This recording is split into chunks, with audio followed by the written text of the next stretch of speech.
to another Starry story time. I'm Tiffany Wolbrecht, and today we will be reading Max Goes to the Moon. It's a science adventure with Max the dog. Let's get started. This book was dedicated to children around the world. Follow your dreams, study hard, and someday you'll live in a world as wonderful as the one we imagine in this book. This is the story of how Max the dog helped people return to the moon. This time, to stay. It all began on the morning of the parade. Max had just returned from his trip to the space station. He was a hero. After all, none of the astronauts could have come home safely without him. As Max's car drove along Pearl Street, Max looked to the west and he began to howl just as the moon set over the mountains. In truth, Max howled because he heard a siren. He always howls at sirens. But the TV reporters didn't know that, so they thought he was howling at the moon. A reporter spotted Max's friend, Tori.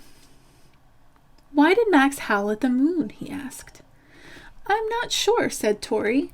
"Maybe it's because he wants to go there." Well, Tori's maybe was good enough for TV. By the next day, Max's dream of going to the moon was all over the news. And it was about time for someone, or some dog, to go back to the moon. It's not easy to go to the moon. It takes big rocket engines to get a spaceship off of the Earth. It takes careful planning to make sure the astronauts reach the moon and come back safely. And it costs a lot of money. But everywhere Max went, crowds chanted, "Send Max to the moon." People wrote letters to the president. So a new moonship was built and assembled at the space station. Tori gave Max the good news. "You are going to go to the moon," she said. "I sure hope they let me come with you." Max went into astronaut training again. The other astronauts were glad to have Max back. Max made the long training sessions seem fun. Somehow he always managed to find a stick. He loved to play fetch while the astronauts trained in the water tank. He also loved to play tug of war. And guess who always won?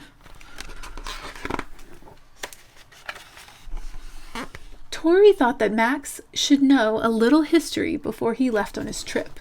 So she told Max about the first astronauts that went to the moon. "Listen carefully, Max. Neil Armstrong and Buzz Aldrin were the first people to walk on the moon. Their mission was called Apollo 11. They landed on the moon on July 20th, 1969. Neil Armstrong stepped out first. Do you know what he said when he took his first moon step? Armstrong said, 'That's one small step for a man, one giant leap for mankind.' Do you understand, Max?" Max barked, and Tori took that as a yes. "Good boy, Max," said Tori. NASA chose 6 experienced astronauts to go to the moon with Max. Since Max and Tori made such a good team, Tori got to go along too. So the crew of 7 humans and 1 dog blasted off into space. Within a few hours, they were docked at the space station, where their moonship was waiting after lunch. After lunch on the space station, the crew boarded the moonship.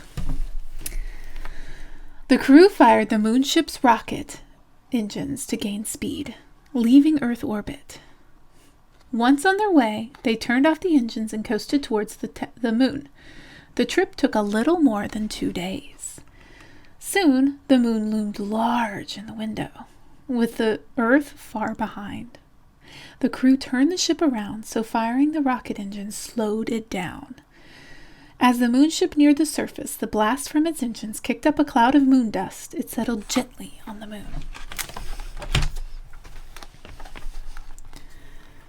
Max was so excited about reaching the moon that the crew had a hard time getting his spacesuit on.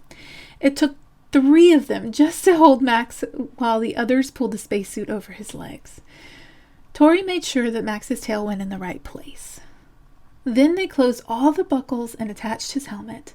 Finally, they checked carefully to make sure that the spacesuit was airtight.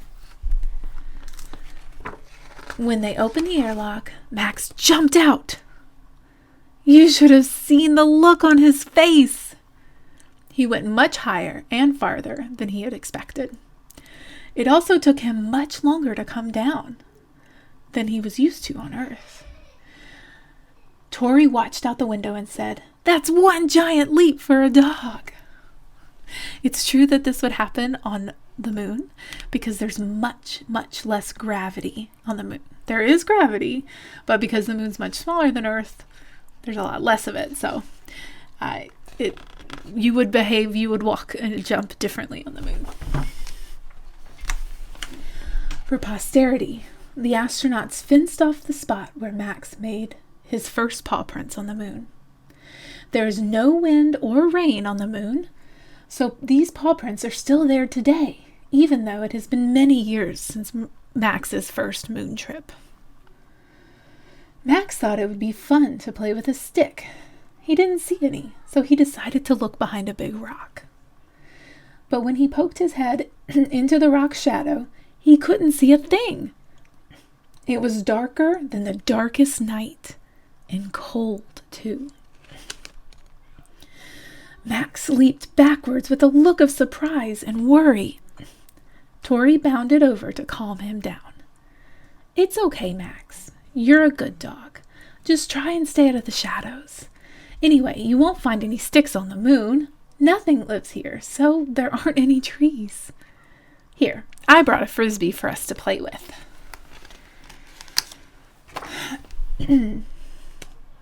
Tori got off a good throw, even though her big spacesuit glove made it a little hard to hold the frisbee. Max bounded after it, but it didn't curve the way that Max expected it. He missed it by a lot. Tori quickly realized why Max was so confused. He didn't know that objects move differently when there is no air. Tori picked up a rock and pulled a feather from her pack. "Look at this feather," she explained to Max. "On Earth, the air would make it float gently down to the ground. But there's no air on the moon, so it falls just like a rock." Tori picked up the frisbee and threw it again. This time Max knew what to do. She threw it very high, so Max had time to get it under it. He stopped and turned around to see the frisbee coming down. He was perfectly positioned for the catch. There was only one problem. He was wearing a helmet. Max, Tori, and the astronauts had plenty of work to do for the next few days. They collected moon rocks for science. They set up telescopes to study distant planets and stars. But most of all, they loved stargazing upward at the Earth, which seemed to hang in one place in the sky. Notice that's a crescent Earth. The moon experiences Earth in Earth phases, just like we do when we look up at the moon. Pretty neat, huh?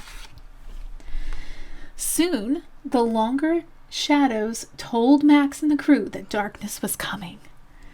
It was time to leave. Once everyone was on board the moon ship, Max and Tori waved goodbye to the moon, and the crew closed the door. They fired the rocket engines and blasted off the moon. Just 12 days after leaving the Earth, Max, Tori, and the rest of the astronauts were back on the space station. And then a space shuttle took them home. Back on Earth, billions of people watched Max's trip on the news. Everyone talked about it. Some grown-ups said the trips wasn't worth the money that it cost. But the children understood. They asked their parents to help send Max to the moon again, but this time to build a big colony where many children could go visit him and learn about the universe. The children were so convincing that all the nations of the world decided to work together to build a big domed colony on the moon. The domes covered homes and offices and, of course, the University of the Moon. They were filled with air so that no one needed a spacesuit inside. Food grew in greenhouses and water was carefully recycled. Outside the domes, astronauts built great telescopes to observe the universe. Students and scientists made important new discoveries almost every day. The buildings on the moon colony also changed a lot of things back on Earth. Children tried to learn more in school in hopes that they might get to attend the University of the Moon. Grown-ups saved their money for tourist trips to the moon. Most importantly, the beautiful views of Earth from the moon made everyone realize that we all share a small and precious planet. Of course, none of it would have happened without Max. Max was glad that he had been so helpful, but he was not the type of dog to stop at that. It's a big universe out there. Where would he go next? That's our story. Max goes to the moon. This is a wonderful little adventure story that is, of course, made up, but it's meant to demonstrate some of the wonderful reasons of going back to the moon, not just for the excitement in astronomy and the excitement of space travel, but also real benefits for us here back on Earth. There is a NASA mission set to go back to the moon. The NASA missions from the 60s and 70s were called Apollo, and these new missions are called Artemis. So Artemis is going to bring the next man and the first woman to the moon by 2024, and they are on track to do that right now. And eventually, after the Artemis missions, there'll be several of these. The idea is to slowly build infrastructure on the moon. So we can have science labs, we can do a whole lot more science to really understand what it's like to live and exist in that environment and better understand the effects of space. And the idea is that that would one day bring us to Mars, to planet Mars. NASA's saying by the 2030s, which is really ambitious, but really exciting. Thank you for joining me again for another Starry Storytime.